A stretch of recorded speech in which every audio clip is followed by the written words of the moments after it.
Okay. You know, which is quite a scarce sort of unusual. What's that? Sandpipers? Sandpiper, like a wading bird. Ah, okay.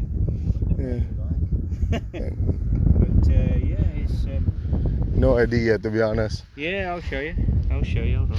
Got my field guide on here. They wade on the sort of edge of the water. Oh, okay. There's a flooded bit down there. Yeah. So, but they are quite a decent.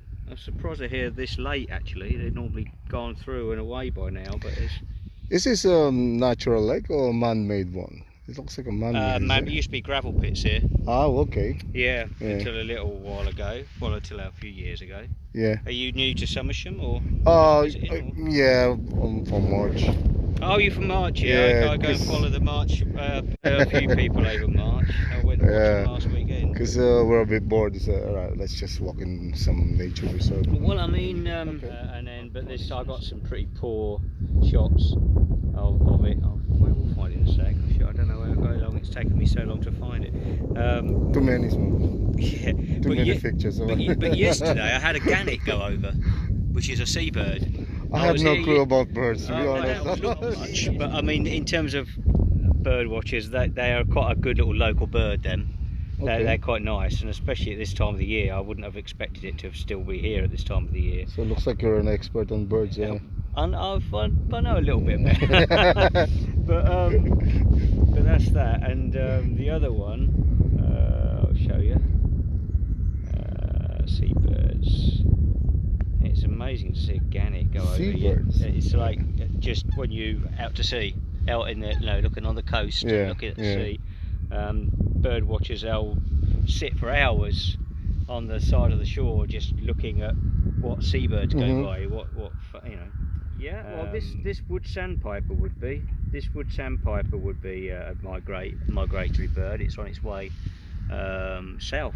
Oh, right. But the one I had yesterday looked like it. I mean, they breed on rocky cliffs and stuff, cliff faces. But the one I had yesterday fly through looked like that, like a juvenile young one.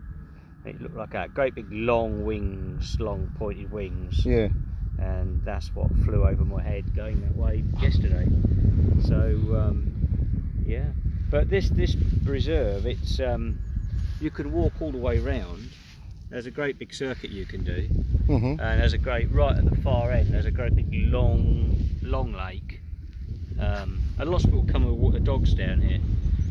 Are you always here? Or? I'm often here. I live in Somersham. I've lived here all my life, right. But I'm often every sort of week or two, couple of weeks, I come and have a look around. So you call yourself bird spotter or birds watcher, or? Yeah, I mean, strictly what you are actually doing is trying to spot as many as you can, but we call ourselves birders. Birders. Birder.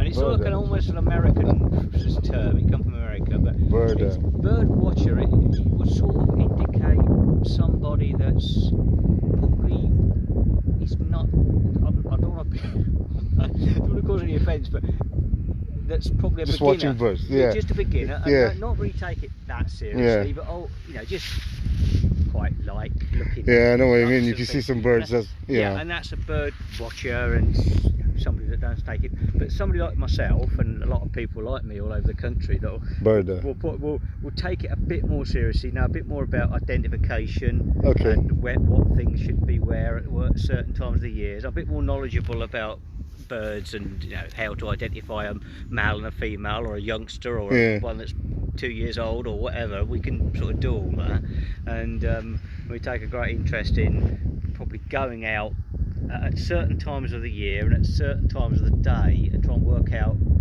how we can find unusual birds, especially especially April, May is a great time of the year. September, October is a great time of the year because everything's all on the move. Yeah. So that's what we try. Like a fisherman, for instance, he'll probably work out the best time of the year, the best time of the day, how to bait the places better to get the best result. Yeah. Birding is a similar sort of thing.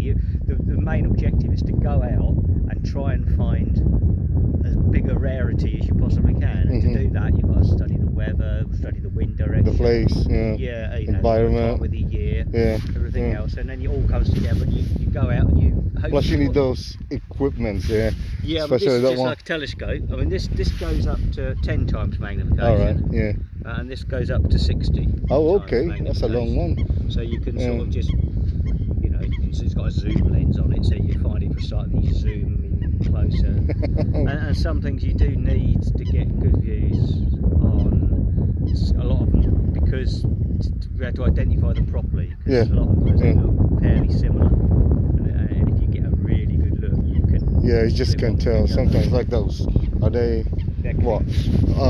Ducks or something? No, they're not ducks, are they? They're coots. Coots. Yeah, coots. They are with the white. Yeah, you know what you're talking about. Got one that looks similar to that called a moorhen. That's got like a red bit on the beak here. These have got a white one. But it's a fascinating hobby. It's a vast hobby, really. And so this is the best weather to watch some birds then? Yeah, weirdly enough, I mean, I was sort of a fair weather man, so when it's windy and like that, I tend to not go out so much. But this time of the year, migration time, if it's really clear, sunny, not a cloud in the sky, birds will tend to just carry on migrating. All right. They won't leave. But if you get some messy, rainy weather, especially on the coast, they'll sort of head for land and they'll sort of feed up or hide in a bush or whatever, and they get grounded and stuff with all the horrible weather. So if it's been a really nasty bad rain and then it stops, it's great there to go out then to look and see what's been knocked out the sky, so to speak, if you know what I mean. And especially on the coast, because things at this time of year will be migrating, say, from Scandinavia, Norway, Sweden, they'll be heading down southern Europe, Africa, and if they're coming down Europe and they get caught up in horrible weather and easterly winds, it'll blow them this way, and then the first landfall that they have, they'll land. So all down the Shetlands and East Coast of Scotland, all down our East Coast of East Africa, loads of bird watchers are out at this time of the year, just checking the bushes, checking everything. And there's loads of stuff that gets found.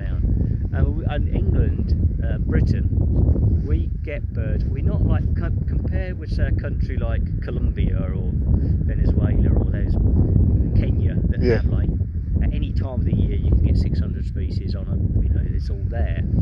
England and Britain have had about over 600 species recorded in this country at all time, but we get stuff from